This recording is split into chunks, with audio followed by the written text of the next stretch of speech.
Zeynep, Zeynep elveda, elveda, elveda, elveda Zeynep, Zeynep elveda. Zeynep usulsuz yavrular, yavrusuz kalmış analar. Sana emanetim bacı, yakınma çok, sızlanma çok.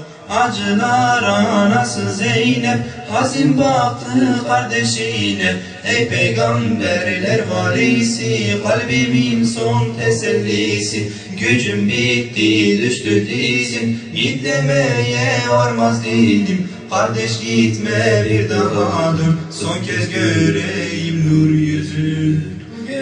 Ey şehidi Kerbela'ya ağlayan, ağlama temdir, Muharrem'dir bugün. Ey şehidi Kerbela'ya ağlayan, ağlama temdir, Muharrem'dir bugün. Madde 1, Yezid'e hilafet düşmezdi. Asla, asla. Binde bir ihtimal bile değildi. Deselerdi ki 1000 kişiden biri halife olacak ama Yezid yoktu bunların için. Yezid kim ki ya? Yezid kim ki? Yezid nedir ki?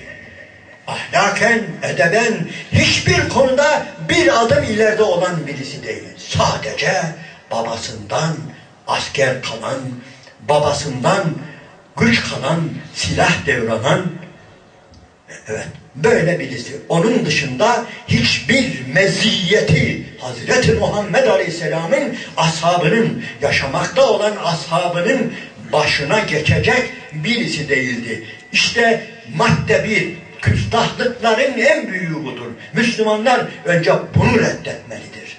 Bu konuya parmak basmalıdır. Yezid asla ve asla hakkı olmayan bir yere tecavüz etmiştir. Bir yere yeltenmiştir ve kendine ait olmayan, asla kendisine ait olamayacak bir yere çıkmıştır. Madde 1. İşte bu zulümlerin en büyüklerinden birisi budur.